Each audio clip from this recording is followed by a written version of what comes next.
우리 인생에서 가장 중요한 사건이 있다면 그것은 만남일 것입니다. 옛말에 꿀벌을 따라가면 꽃밭에 이르게 되고 파리를 따라가면 변소에 이르게 된다라는 말이 있죠. 누구를 만나고 누구를 따라가는가에 따라서 우리의 인생이 전혀 다른 방향으로 펼쳐지게 되고 전혀 다른 삶의 모습을 살게 된다는 뜻입니다. 저희 부모님께서 늘상 말씀하시면서 저를 위해서 기도하셨던 기도 제목이 있는데요. 그것은 만남의 복입니다. 지금까지 저희 인생을 돌아보면 하나님께서 정말 귀한 만남과 인연들을 주셨습니다. 그 만남의 결과로서 지금의 제가 있다라고 생각을 합니다. 그러니까 어떤 사람을 만나서 영향을 받는가, 어떤 선생님, 어떤 친구, 어떤 선배를 만나는가, 특히 누구와 만나서 결혼하고 가정을 이룰 것인가, 이것이 우리 인생에 결정적인 영향을 끼치게 되는 것입니다. 그렇다면 어떻게 해야지 귀한 만남을 또 인연을 갖게 되는가? 혹시나 내 감정에 휩쓸려서 내가 봐야 할 것을 보지 못하고 욕심에 이끌려서 또 두려움이나 외로움 때문에 잘못된 선택을 하면 어떻게 하는가 걱정하지 않습니까? 지금의 결정이 참 좋은 것 같은데 5년 후, 10년 후, 20년 후 돌아보면 결국엔 참으로 후회하는 것이 될까 봐 우리가 고민하고 불안한 가운데 살아갈 때가 있지 않습니까? 그렇다면 하나님이 인도하시는 사람은 어떻게 만날 수 있는지, 어떻게 하나님의 인도를 받을 수 있는지 오늘 말씀을 통해서 성령의 음성을 들으시길 바라는데요. 오늘 성경 창세기 24장은 아브라함이 그의 아들 이삭의 배우자를 찾아서 믿음의 가정을 이루게 되는 만남과 결혼의 이야기입니다. 이 이야기는 67절이나 되는데요. 67절이 될 정도로 성경에서 가장 긴 본문 중에 하나인데요. 왜 이렇게 길게 기록을 했을까? 이 고대 남녀의 로맨스를 보여주기 위해서 한 것은 당연히 아니겠죠. 그 이유가 있다면 하나님 보시기에 너무나도 중요한 사건이기 때문에 그만큼 길게 기록했을 것입니다. 하나님께서 그의 언약과 계획을 성취하기 위해서 두 사람의 만남과 결혼을 어떻게 인도하시고 섭리하고 계시는지를 가르쳐 주시는 것이죠. 오늘 성경 본문에서 이삭의 결혼은 아브라함이 그의 인생에서 마지막으로 완수해야 될 사명으로 묘사하고 있습니다. 그것이 왜 그렇게 중요하냐 하면 앞서 아브라함이 아내 사라가 죽었을 때에 사라를 매장할 막벨라 굴을 매입하지 않습니까? 그 소유권을 매입하게 된 것은 하나님께서 그의 후손들에게 반드시 약속의 땅 가나안 땅을 주실 것을 믿고 그 믿음의 담보물과 믿음의 보증수표로 이와 같이 가나안 땅에 있는 막벨라 굴의 소유권을 매입하게 된 것입니다. 나라의 구성 요소를 말할 때 이 세 가지를 말하지 않습니까? 국민, 영토, 이 주권이라고 하는데 앞서 하나님 나라를 위해서 땅에 대한 약속이 성취될 것에 대해서 확증을 했습니다. 그러면 이제는 그 땅에 거주할 백성이 필요한 거 아닙니까?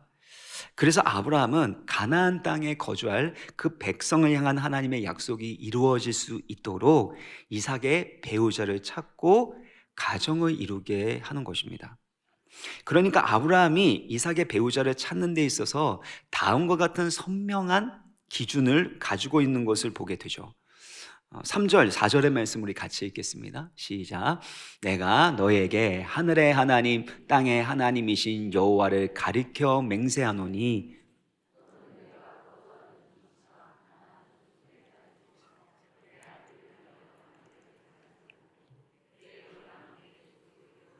내 아들 이삭을 위하여 아내를 택하라.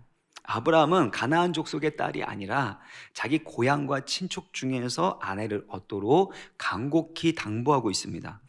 왜냐하면 창세기 15장을 보면 하나님이 말씀하신 대로 아브라함의 자손이 가나안 땅으로 돌아오게 될 것입니다. 그때 가나안 족속들이 그들의 죄악으로 인해서 그 땅에서 쫓겨나게 될 것을 알았고 믿었기 때문입니다. 그런 가나안 족속들의 혈통과 섞이게 되면 어떻게 하나님의 언약이 이루어질 수 있겠냐라는 것이죠. 그래서 죄악으로 심판받을 가나안 족속과 혼인 관계를 맺기를 거부하고 아브라함의 고향 친족 중에서 이삭의 아내를 찾으려고 했었던 것입니다. 지금 아브라함은 이삭에게 여우 같은 아내를 만나게 하고 토끼 같은 자식을 낳게 해서 행복한 가정을 이루도록 지금 이 일들을 하고 있는 것이 아닙니다. 그의 목적은 거룩한 믿음의 가정을 이루는 데 있습니다. 거룩한 믿음의 가정을 통해 하나님의 언약이 그의 후손들 가운데 성취되어야 하기 때문입니다. 오늘날 여러분의 결혼관은 어떻습니까? 서로 사랑하고 느낌이 오고 나를 행복하게 해줄 그런 사람을 만나서 같이 사는 것을, 그래서 행복한 가정을 이루는 것이 결혼의 목적이라고 생각하십니까? 성경에서 말씀하는 가정과 만남의 목적은 그런 것이 아닙니다.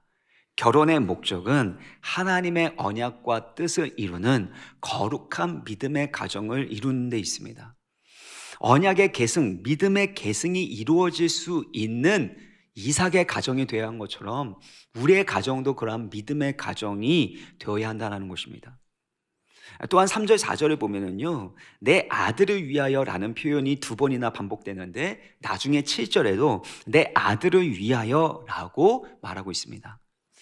아브라함 입장에서는 이제 나도 나이가 들었고 아내도 천국 같고 그러니까 이제 나도 좋은 며느리 좀 봐야겠네 라고 말하지 않았습니다.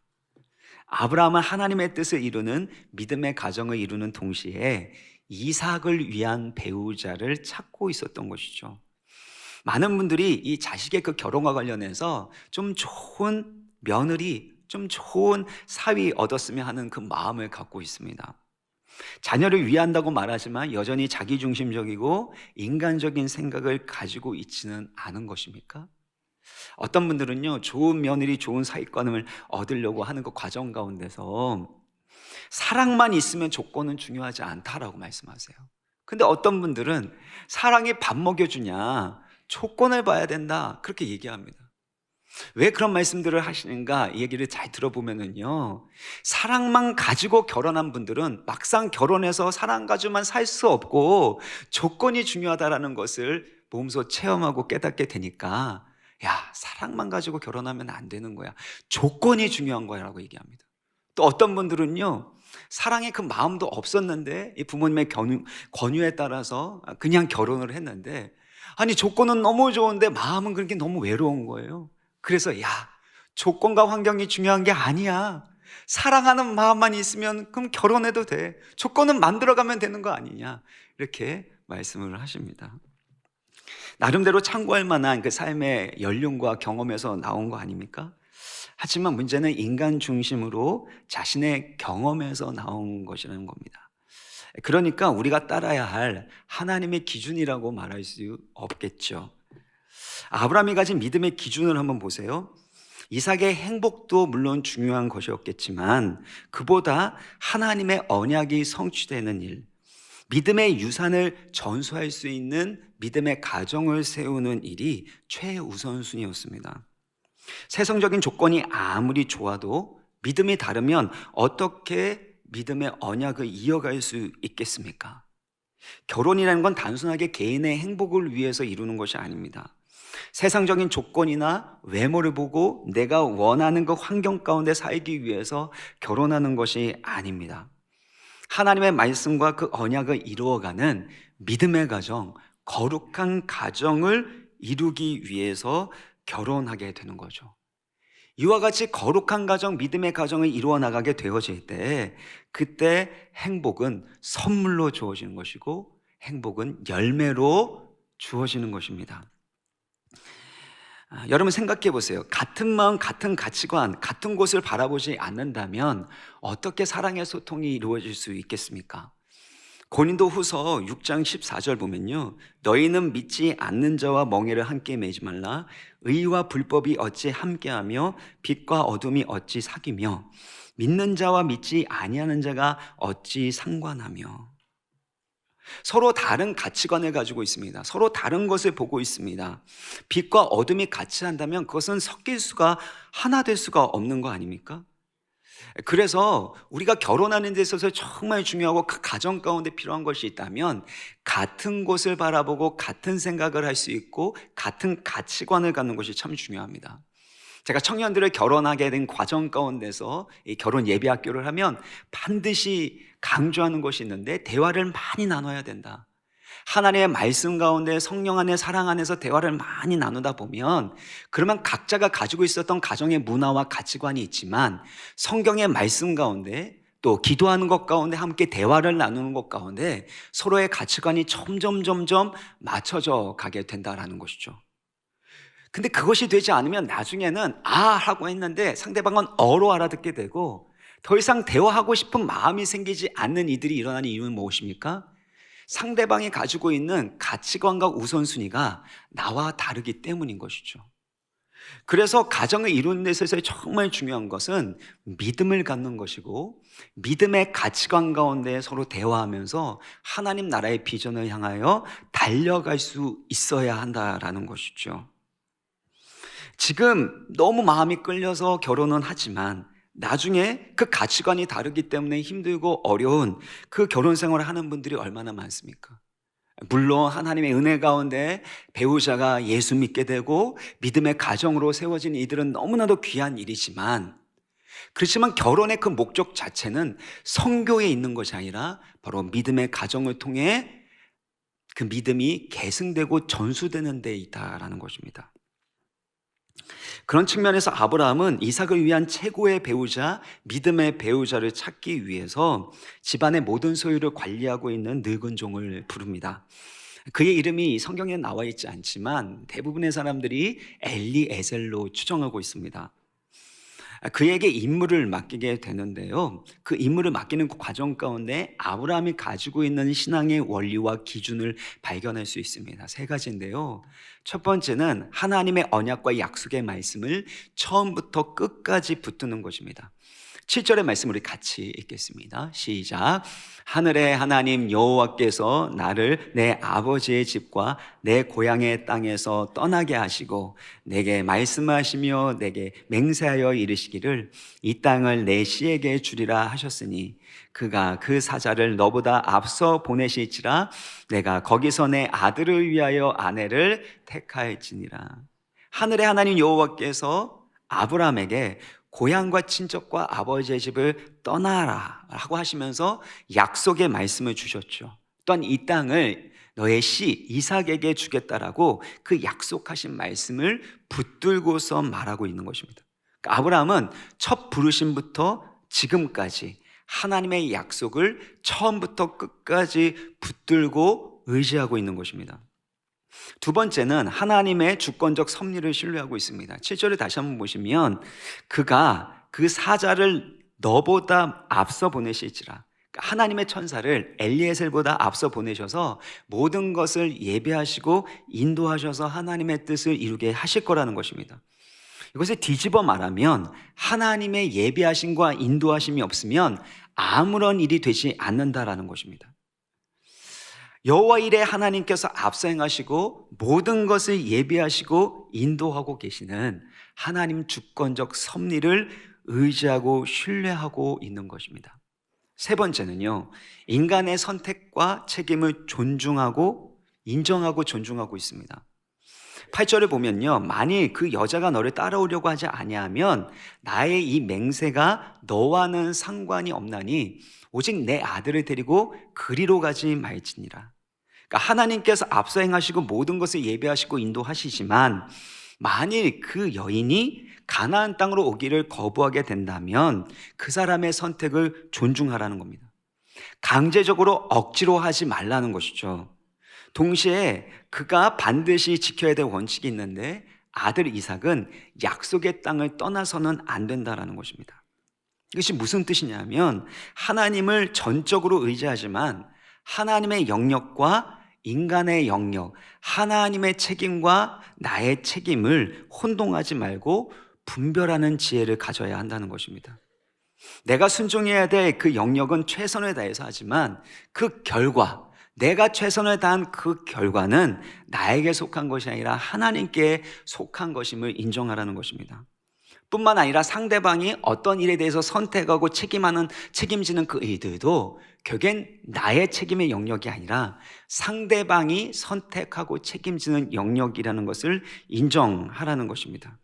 그리고 내가 할 수 없는 것은 하나님께 온전히 맡겨드려야 한다라. 이게 바로 믿음의 모습인 것이죠. 많은 분들이 이 가정에 대한 불안감과 안타까움을 가지고 있습니다. 혹시 가정 가운데 힘들고 어려운 일이 일어나면 어떡하나, 자녀들이 잘못된 선택을 하게 되고 그 결과로 인해서 그들 가운데 힘들고 어려운 일이 일어나고 내 가운데도 힘들고 어려운 일이 일어나면 어떻게 하나, 그것 때문에 두렵고 염려하는 분들이 참 많습니다. 그때마다 제가 말씀드린 건 뭐냐면요, 내가 컨트롤할 수 있는 영역과 내가 컨트롤할 수 없는 영역을 분별할 수 있는 지혜가 필요하다는 겁니다. 왜 우리가 염려하고 불안해합니까? 결국엔 내가 컨트롤하고 싶지만 컨트롤할 수 없는 것이기 때문에, 컨트롤할 수 없는 것을 자꾸 컨트롤하고 내 원하는 뜻대로 만들어가고 싶기 때문에 두렵고 불안한 거 아닙니까? 그래서 내가 컨트롤할 수 없는 영역은 하나님께 맡기는 거죠. 그리고 내가 할 수 있는 영역을 최선을 다해서 해나가야 한다는 겁니다. 그렇지 않으면 내가 컨트롤하고 내가 책임질 수 없는 영역에 대해서 염려하고 불안해하는 것 때문에 내가 최선을 다해 나의 영역에 대해서 소홀히 하거나 낙심하여 포기하는 이들이 일어날 수 있기 때문입니다. 특별히 우리가 사춘기 자녀들을 대하거나 이 성년에 있는 그 자녀들을 대할 때도 마찬가지죠. 모든 관계 가운데서 내가 최선을 다하지만, 그렇지만 상대방이 그것들을 받아들이지 않는다면 그 선택은 존중하지 않을 수가 없는 것입니다. 그의 인격을 침해해서 강제적으로 할 수 있는 것이 아니기 때문입니다. 그래서 우리가 하나님의 도우심과 은혜를 구하고 내가 할 수 있는 최선의 사랑과 희생과 인내를 하며 기도하는 거 아닙니까? 그랬을 때 하나님이 우리를 통하여 일하시고 우리의 기도에 응답하셔서 하나님의 뜻을 이루어 가신다라는 것입니다. 사랑하는 성도 여러분, 내가 컨트롤할 수 없고 내가 책임질 수 없는 영역은 하나님이 일하셔야 하는 하나님의 영역인 줄 믿습니다. 나에게 주어진 그 영역 안에서 최선에 대해서 믿음의 순종을 하는 것이 중요한 것이고, 나머지는 하나님께 맡겨드리는 것입니다. 이것이 하나님의 주권과 섭리를 신뢰하는 믿음이고, 이렇게 믿음으로 최선을 다하게 될 때 하나님의 최선이 우리의 삶 가운데, 우리의 가정 가운데 이루어질 줄 믿습니다. 이와 같은 세 가지 믿음의 원리가 그의 종 엘리에셀에게도 동일하게 적용되는 것을 볼 수 있게 되는데요, 아브라함의 명령과 당부를 따라서 엘리에셀은 낙타 10마리와 함께 온갖 좋은 것을 가지고 메소포타미아 아브라함의 고향으로 가게 됩니다. 여기서 온갖 좋은 것을 가져갔다는 것은 결혼 지참금까지 다 가져갔다는 것을 의미하겠죠. 거리가 한 800km 정도 될 정도로 먼 거리였는데, 낙타와 함께 그 여정의 길을 가면 한 달이 넘는 시간이 걸렸을 거라고 봅니다. 마침내 나홀의 성에 도착하게 됐어요. 한번 생각해 보세요. 낯선 땅에 왔습니다. 한 번도 본 적이 없는 800km나 떨어져 있는 그 사람들에게로 와서 그 신부감을 찾으려고 하니까 얼마나 난감하고 막막한 일입니까? 그때 엘리에셀은 마을에 가장 영향력 있는 사람을 찾아가서 그 사람에게 이 아브라함을 소개하면서 그의 며느리를 찾으려고 하지 않았습니다. 아브라함의 며느리를 찾는다라고 모집감 광고를 하면서 이 사람 저 사람 찾아다니지도 않았습니다. 그가 가장 먼저 했었던 일은 그 막막한 현실 가운데 서서 하늘의 하나님께 기도했다라는 것이죠. 12절의 말씀을 같이 읽겠습니다. 12절 시작. 그가 이르되 우리 주인 아브라함의 하나님 여호와여, 원하건대 오늘 나에게 내 주인 아브라함에게 은혜를 베푸시옵소서. 지금 엘리에셀은 아브라함이 믿는 하나님 여호와, 아브라함과 언약을 맺으시고 그 언약을 이루시는 신실하신 하나님께 간절히 기도하면서 이 모든 과정을 순조롭게 해달라고 하나님의 은혜를 구하고 있습니다. 아브라함이 이렇게 고백하잖아요. 여호와께서 앞서 행하실 것이다. 너의 앞서서 천사를 보내셔서 행하실 것이다 라는 그 믿음의 고백과 같이 엘리에세도 하나님이 앞서 행하실 것을 믿고 하나님의 뜻이 이루어지기를 간절히 은혜를 구하고 있는 것입니다. 여러분, 우리의 삶 가운데 여러 가지 문제가 있는데 그 문제를 해결하는 가장 첫 번째, 가장 중요한 원리가 있다면 그것은 기도입니다. S.D. 고든이라는 사람이 이런 말을 했는데 제가 참 좋아하는 말인데요. 기도하기 전까지는 기도보다 더 큰 일은 할 수 없다. 기도하기 전까지는 기도보다 더 큰 일을 할 수 없다는 것입니다. 그러나 기도한 이후에는 기도 이상의 일을 할 수 있다라고 말했습니다. 여러 가지 삶의 문제와 어려움이 있을 때 우리가 사람 찾아다니지 않습니까? 나의 인간적인 방법으로 꾀를 써서 여러 가지 문제를 해결하려고 하지만 그것으로 해결되지 않습니다. 사람에게 말한다고 해결되는 것이 아니라 하나님께 말하는 기도의 사람이 될 때 하나님이 반드시 우리의 기도에 응답하시는 줄 믿습니다. 삶에 힘들고 어려운 부분이 있을 때마다 하나님의 주권적 섭리를 믿는다면 하나님을 찾아가시고 은혜 보좌 앞으로 나아가서 기도할 수 있는 기도의 사람 되시길 주의 이름으로 축원합니다. 그런가 하면 그 기도를 보면요, 어떤 단서와 조건을 붙이는 것을 볼 수 있는데요, 14절의 말씀이 참 중요합니다. 우리 한번 읽어보겠습니다. 시작. 한 소녀에게 이르기를 청하건대 너는 물동이를 기울여 나로 마시게 하라 하리니 그의 대답이 마시라 내가 당신의 낙타에게도 마시라 하리니 하면 그는 주께서 주의 종 이삭을 위하여 정하신 자라 이로 말미암아 주께서 내 주인에게 은혜 베푸심을 내가 알겠나이다. 내가 어떤 여인을 만나게 될 텐데 그녀에게 물을 달라고 하면 그녀가 자신에게 마실 물 줄 뿐만 아니라 낙타를 먹일 만큼 그렇게 낙타에게 물을 먹이겠다라고 말하면 그 사람이 하나님이 예비하신 신부감인 줄 알겠습니다. 이렇게 말하는 것입니다. 여러분, 이렇게 자기 입장에서 조건을 붙여서 만일 이런 일이 일어난다면 하나님의 뜻인 줄 알겠습니다 라고 기도하는 것이 올바른 기도입니까? 어떤 청년 자매가 이 남자친구를 사귀려고 이렇게 고민을 했다고 합니다. 그러면서 하나님께 기도했대요. 만약에 이 남자와 사귀는 것이 하나님의 뜻이라면 내일 만나게 될 때 노란 와이셔츠를 입고 나오게 해주세요.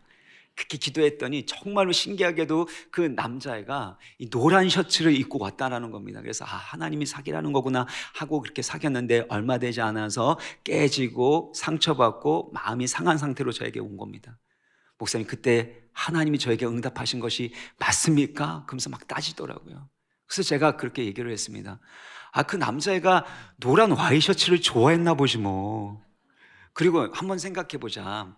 만약에 하나님의 뜻이라고 할지라도 사귄다고 해서 영원토록 헤어지지 않는다는 뜻이니? 라고 제가 이렇게 좀 지금 표현 이렇게 하시면 부드럽게 얘기를 했습니다. 뭔가 우리가 조건을 만들어 놓고 만약 이렇게 된다면 하나님의 뜻인 줄 알겠습니다 이렇게 말하는 것은 바람직한 기도가 아닙니다. 그런 조건을 붙여놓을 때는 항상 자기중심적인 욕심이 들어가는 것이고 뭔가 성급한 거예요. 하나님이 어떻게든지 내 가운데 사인을 주셔서 내가 원하는 그 결과가 일어날 수 있도록 욕심부리고 조급한 마음에 인간적인 조건을 붙여놓고 이렇게 해주시면 하나님의 뜻인 줄 알겠습니다 라고 하면서 그렇게 결정하길 하는 것이죠. 여러분 생각해 보세요. 요나가 하나님의 얼굴을 피해서 다시스로 가게 됐습니다. 하나님의 명령을 거부해서 다시스로 가라 그러는데 때마침 다시스로 가는 배를 만나게 된 거 아닙니까? 그러니까 하나님이 역시 자비로우신 분이셔. 나에게 말씀하셨지만 피할 길을 주셨구나. 그러면서 그 배에 탔는데 나중에 어떻게 됩니까? 바다에 던져져서 죽게 될 그 위기에 빠지게 된 거 아닙니까? 당시에는 성경도 없고 성령의 내주와 인도하심도 없기 때문에 아주 특별한 경우로 이해하시는 것이 좋습니다. 하지만 여기에도 중요한 원리가 있어요. 앞서 하나님의 언약을 신뢰하고 붙들었던 아브라함의 믿음에 따라 엘리에세도 약속의 말씀을 붙들고 기도했다라는 것입니다. 그리고 하나님께서 앞서 행하실 것을 믿고 우연처럼 일어나는 그 만남과 사건을 통해서 하나님의 특별한 개입과 인도하심을 경험하고 그 우연이 아닌 하나님이 필연이 될 수 있도록, 하나님의 필연이 될 수 있도록 기도했다라는 것이죠. 그런데 그의 기도에서 더 중요한 부분은 뭐냐면, 그런 징표를 구하는 것이 단순하게 우연 속에서 필연을 이루는 그것만을 바라는 것은 아니었다라는 것입니다.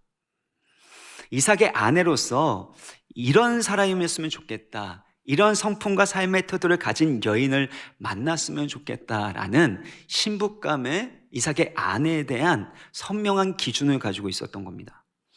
당시의 최고의 미덕으로는 환대였습니다. 환대.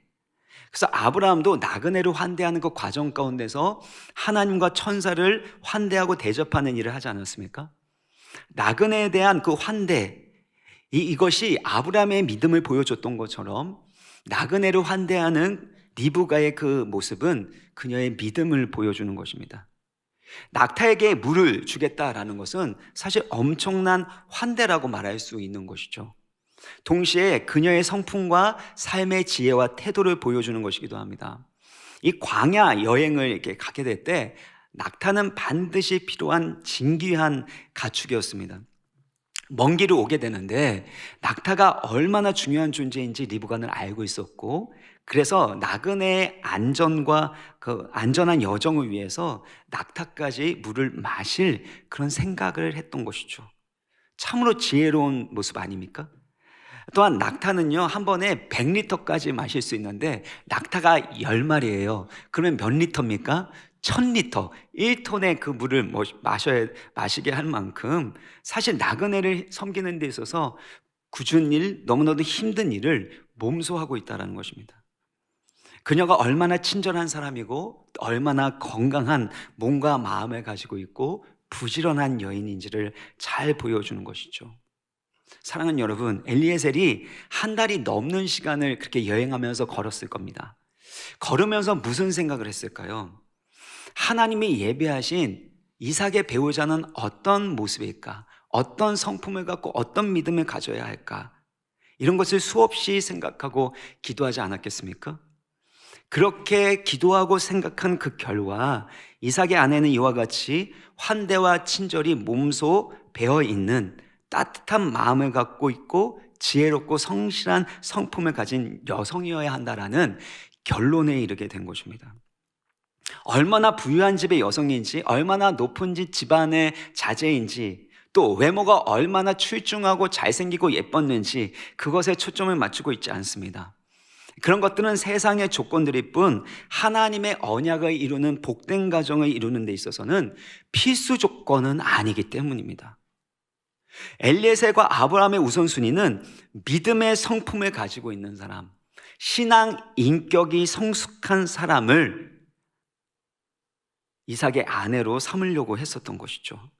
물론 여러분 16절을 보면은요, 그 소녀는 보기에 심히 아리따웠다, 외모도 출중했다라고 표현하고 있는데, 이것은 하나님 보시기에 그런 관점일 수 있고, 또한 사람이 각자 볼 때마다 자기 눈에 이쁘면, 자기 눈에 멋있으면 되는 거 아닙니까? 왜? 동의를 안 하십니까? 아무튼 여인의 그 아름다운 내면과 성품, 부지런하고 건강한 그 삶의 모습과 태도를 보고 결정을 한 것입니다. 이때 놀라운 일이 일어나게 되는데요, 15절의 말씀을 보면요, 말을 마치기도 전에 리브가가 물동이를 어깨에 메고 나왔다는 겁니다. 그러니까 기도를 마치기도 전에 하나님의 기도 응답이 바로 그를 기다리고 있었다라는 것이죠. 사랑하는 여러분, 우리가 주님을 의지하며 기도하게 되면 하나님은 앞서행하시고 우리 모든 것을 예비하고 계신다라는 것입니다. 그녀는 주저없이 물을 주면서 낙타들을 위해서 물을 마시게 할 텐데 배불리 먹이겠다고 합니다. 낙타가 얼마나 물을 많이 먹는데, 근데 배불리 먹이겠다 할 만큼 그만큼 환대와 친절이 넘치는 훌륭한 성품을 가지고 있었던 것이죠. 이처럼 엘리에셀이 기도하기 전부터 하나님은 리브가를 준비하셨고 그녀를 인도하셔서 정확히 두 사람을 만나게 하셨습니다. 그 누가 이것들을 계획을 짜고 한다고 이게 될 일입니까? 하나님의 주권과 섭리 가운데 신비한 방법으로 이 일이 이루어지게 된 것입니다. 기도했었던 엘리에셀의 그 마음을 감동시키셨을 뿐만 아니라 리브가의 마음까지도 감동시키셔서 엘리에셀의 기도가 응답되게 하셨다라는 것이죠.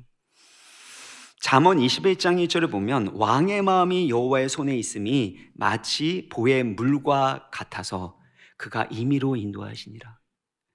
사람의 그 마음이, 지도자의 그 마음이 하나님의 그 손길 가운데 있기 때문에 하나님께서 원하신 대로 인도하셔서 하나님의 구원의 뜻을 이루신다라는 것입니다. 이것이 놀라운 하나님의 섭리이죠. 우연히 만난 것처럼 보이지만 그 우연 속에 하나님의 섭리가 역사했기 때문에 우연히 하나님의 필연이 되게 하신 것입니다. 그런 의미에서 저는 이 세상에서 우연은 없다고 생각합니다. 하나님의 섭리와 은혜 가운데서는 우연 같은 일들도 하나님의 뜻을 이루는 필연으로 바뀌기 때문이라는 것이죠. 룻기 2장 3절 4절도 보면은요, 룻이 이삭 줍기를 하기 위해서 어느 밭에 가게 되는데 우연히 보아스의 밭에 들어가게 되고, 또 때마침 보아스가 그 밭에 이르게 되면서 두 사람이 만남으로 인하여 결국엔 그들이 다윗의 조상이 된 거 아닙니까? 또 그의 후손으로 예수 그리스도께서 이 땅에 오신 것입니다. 이와 같이 하나님이 앞서 행하셔서 모든 것을 예비하시고 가장 선한 길로 인도해 주신 것이죠. 잠언 16장 9절의 말씀을 우리 같이 읽을 텐데요, 약속의 말씀일 뿐만 아니라 이번 주 암송 말씀입니다. 같이 읽겠습니다. 시작. 사람이 마음으로 자기의 길을 계획할지라도 그의 걸음을 인도하시는 이는 여호와시니라. 사람이 자기의 길을 계획할지라도 그 걸음을 한 걸음 한 걸음, 심지어 우리의 마음까지도 감동시키셔서 인도하시는 분이 바로 여호와 하나님인 줄 믿습니다.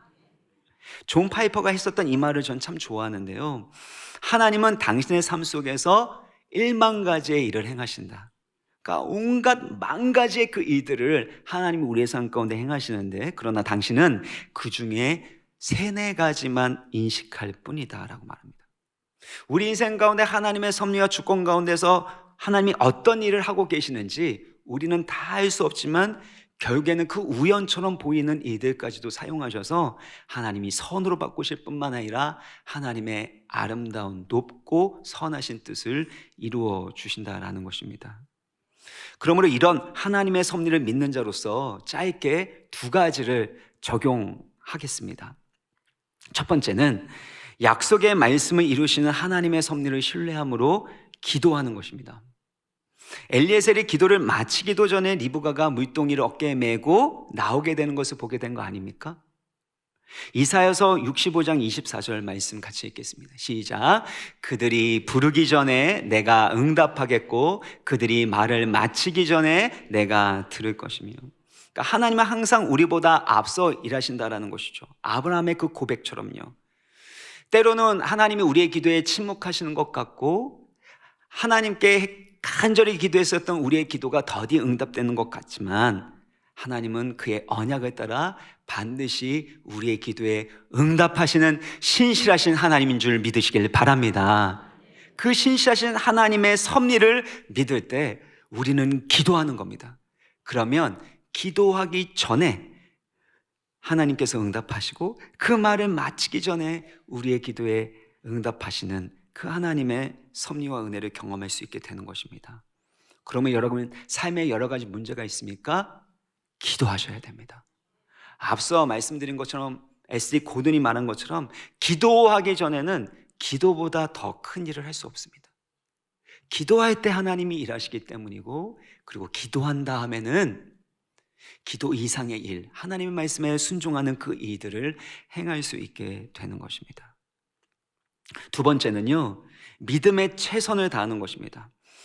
모든 일은 하나님의 주권과 섭리를 따라 진행되지만 인간의 선택과 책임이 존중된다라는 것입니다. 21절을 보면은요, 엘리에셀이 이 사건이 일어난 것에 대해서 지레짐작하지 않습니다. 하나님이 예비하신 사람이구나, 그 말을 했던 거 보니까 이것은 이삭의 짝이 반드시 맞는 거야 라고 성급하게 결론 내지 않았다라는 것입니다.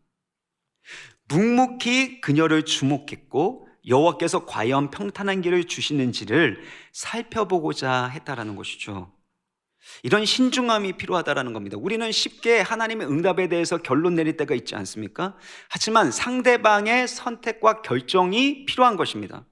앞서서 아브라함이 반드시 고향 사람이어야 하고, 그리고 그녀가 이 약속의 땅으로 온다라고 그렇게 결정해야지만 우리 며느리가 될 수 있다, 이삭의 아내가 될 수 있다라고 말한 거 아닙니까? 또 당시 문화에서는 리브가의 부모가 결혼을 승낙해야 되는 것이고, 리브가가 결국에는 아버지 집을 떠나서 그렇게 가나안 땅으로 가는 결단을 내려야 하는 겁니다. 그제서야 하나님의 인도하심이 완성이 되는 것이죠. 이처럼 하나님의 주권적 섭리는 인간의 선택과 책임을 침해하거나 훼손하지 않습니다. 100% 하나님의 주권적 섭리 가운데 일이 이루어지지만, 하나님의 100% 주권과 섭리 가운데서 인간의 믿음의 그 100% 순종과 책임을 따라 하나님의 뜻이 이루어지기 때문입니다. 그러니까 하나님의 주권적 섭리와 인도하심을 믿는다면 나의 삶의 현장에서 믿음의 최선을 다하고 최선을 다해서 내 자신을 준비하는 것이 필요합니다. 많은 청년들이 좋은 배우자 만나겠다고 이런저런 기도 제목을 다 냅니다. 그런 조건들을 내놓고 기도를 하는데요, 제가 1박 2일 동안에 그렇게 이번에 청년부 수련회 가서 이 청년들에게 또 말씀도 전했지만, 그들에게 제가 이렇게 되묻는 거예요. 너는 그런 훌륭한 사람을 만날 만한 그런 훌륭한 사람으로 준비되었느냐? 누구 인생 망치려고 그러는 거냐? 좋은 사람 만나려면 너가 좋은 사람이 되어야지. 너가 좋은 사람이 되려고 하지 아니하고 다른 사람 좋은 사람 만나려고 하는 것은, 그거는 나쁜 심보 아니냐라는 말입니다.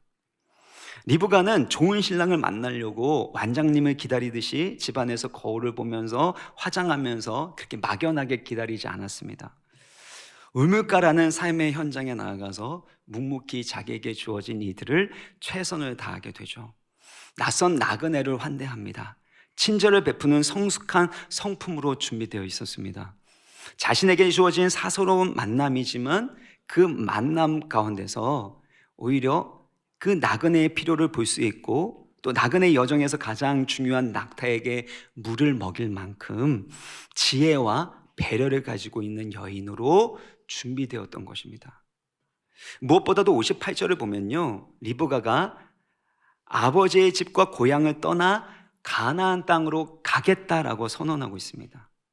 이것은 아브라함이 고향과 친척과 아버지의 집을 떠나서 약속의 땅 가나안 땅으로 갔던 그 믿음의 출발을 보여주고 있는 것이죠.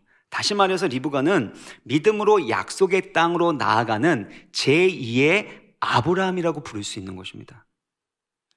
그런 측면에서 60절을 보면은요, 리브가에게 가족들이 이와 같이 축복을 하는데요, 너는 천만인의 어머니가 될지어다, 내 씨로 그 원수의 성문을 얻게 할지어다.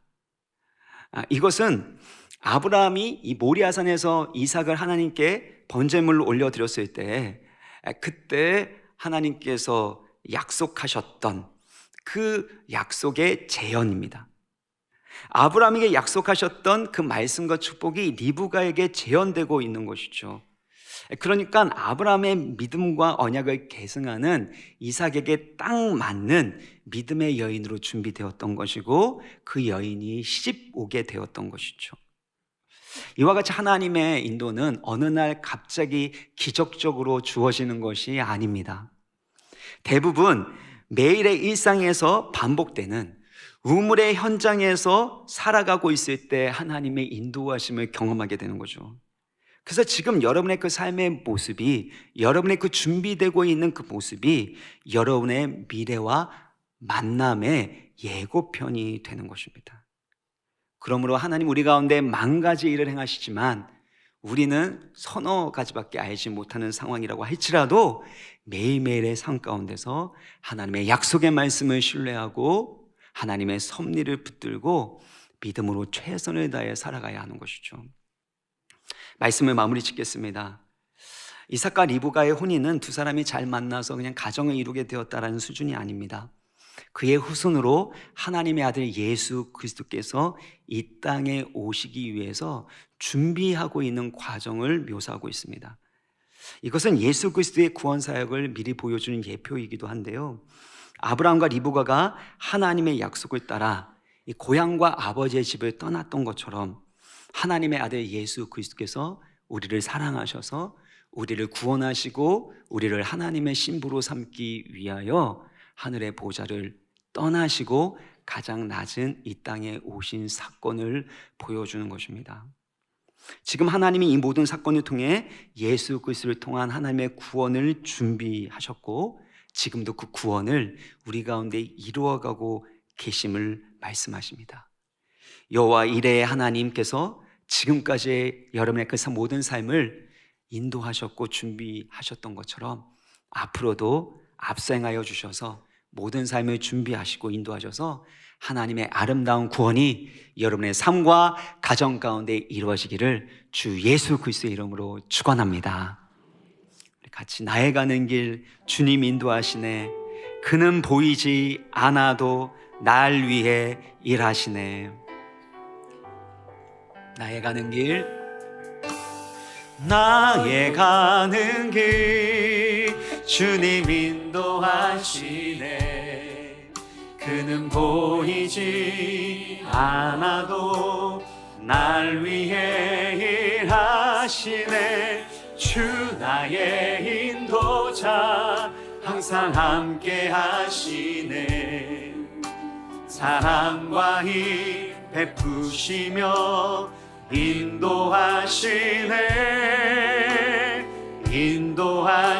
인도하시네. 광야의 길을 만드시고 광야의 길을 만드시고 날 인도해. 사막의 강 만드신 것 보라. 하늘과 땅 변해도 하늘과 땅 변해도 주의 말씀 영원히 내 삶 속에 새 일을 행하리.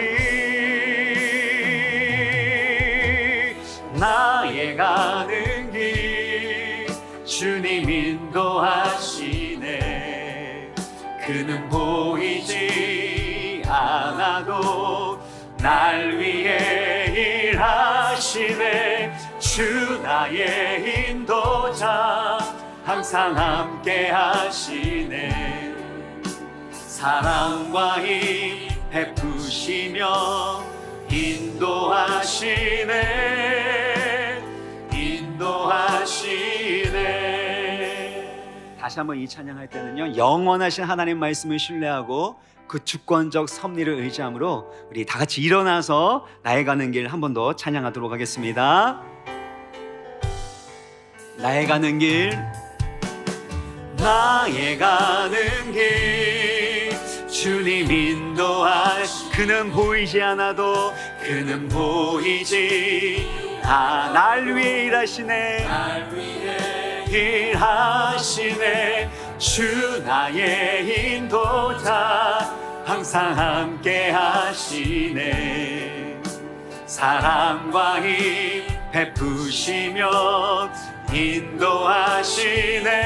인도하시네. 인도하시네. 광야의 길을 만드시고 광야의 길을 만드시고 날 인도해. 사막의 강 만드신 것 보라. 만드신 것 보라. 하늘과 땅 변해도 하늘과 땅 변해도 주의 말씀 영원히 내 삶 속에 새 일을 행하리. 광야의 길을 만드시고 광야의 길을 만드시고 나리. 할렐루야. 사막의 강 만드신 것 보라. 하늘과 땅 변해도 하늘과 땅 변 주의 말씀 영원히 내 삶 속에 내 삶 속에 새 일을 행하리. 나의 가는 길 나의 가는 길 주님 인도하시네. 그는 보이지 않아도 날 위해 일하시네. 주 나의 인도자 항상 함께 하시. 할렐루야. 사랑과 힘 베푸시며 인도하시네. 인도하시네. 신실하신 하나님, 신실하신 하나님, 실수가 없으신 좋으신 나의 주. 신실하신 실수가 없으신 좋으신 나의 주. 신실하신 하나님, 실수가 없으신 하신 하나님, 실수가 없으신 좋으신 나의 주. 할렐루야. 신실하신 하나님, 실수가 없으신 좋으신 나의 주. 우리 인생을 살아가면서 때로는 힘들고 어려운 일들이 일어나고, 때로는 우리가 실수하고 잘못할 수 있지만, 우리가 믿고 사랑하고 신뢰하고 따라가는 우리 주 하나님은 실수가 없으신 완전하시고 신실하신 우리의 아버지이신 줄 믿습니다. 여호와 이레 그 하나님께서 우리의 삶을 가장 선한 길로 인도해 주시도록 영원하신 그 하나님의 말씀을 우리를 붙드시고 인도하여 주시고, 하나님의 주권적 섭리 가운데 어떤 우연도 결국엔 필연으로 되게 하여 주시는 하나님의 은혜를 경험하며 살아가게 하여 주옵소서. 이를 위하여 말씀 붙들고 기도하게 하여 주옵시고, 기도보다 말씀보다 앞서지 않게 하여 주옵시고, 그리고 그 믿음 가지고 최선을 다해서 우리 자신을 준비하고 하나님의 사람으로 살아감으로 하나님이 예비하신 아름답고 복된 만남을 누리고 열매 맺게 하여 주옵소서. 이 시간 우리 주여 한번 간절히 부르고 기도합니다. 주여. 할렐루야. 주여 감사합니다. 신실하신 그 하나님, 선하신 그 하나님을 의지합니다. 아버지, 우리 향하신 하나님의 그 선하신 목적 같으시 아름답게 이루어질 수 있도록 은혜해 주시고 역사요. 아버지 여호와 이레 하나님께서 우리 앞서 행하여 주시고, 우리의 모든 만남에 예배하여 주시고, 그 만남에 적합한 사람으로 우리를 만들어 가시고 준비하고 계시는 줄 믿습니다. 하나님의 섭리 안에서 주여 최선을 다해서 믿음으로 살아가게 하여 주시고, 주여 믿음의 준비를 해나갈 수 있도록 주여 도우시고 인도하여 주시옵소서. 주여 우리를 향한 하나님의 선하신 목적과 뜻이 이루어질 줄 믿습니다. 우리는 실수하지만, 주여 우리는 잘못하지만 하나님은 실수하지 않으십니다. 가장 선하신 그 하나님의 능력으로, 주여 신실하신 하나님의 사랑으로 우리를 붙드시고 가장 선한 길로 인도하여 주옵소서. 우리를 사랑하셔서 독생자 예수 그리스도를 주실 만큼 사랑하신 하나님 아버지의 사랑에는 결단코 실수가 없고 완전하여 하나님의 가장 선한 뜻을 이루시는 줄 믿습니다. 하나님의 주권적 섭리를 신뢰하고 주의 말씀 따라 기도하고 순종하는 믿음의 여정 되게 하여 주옵소서. 그리고 하나님이 우리 가운데 일하심을 믿고 그 어떤 것도 우연으로 끝나지 아니하고 하나님의 필연적 사건으로 만들어 주시는 그 하나님의 구원과 은혜를 의지함으로 최선을 다해서 주는 우리의 삶 가운데 주의 말씀대로 순종하게 하여 주옵시고, 나의 영역과 하나님의 영역을 인정하고 분별하고 나에게 주어진 이 믿음의 영역에서 최선을 다해서 준비하고 사랑하고 섬기게 되어짐으로 하나님이 이루고자 하시는 최선의 삶이, 최선의 능력이, 최선의 뜻이 우리의 삶 가운데 이루어지는 것을 보게 하여 주옵소서.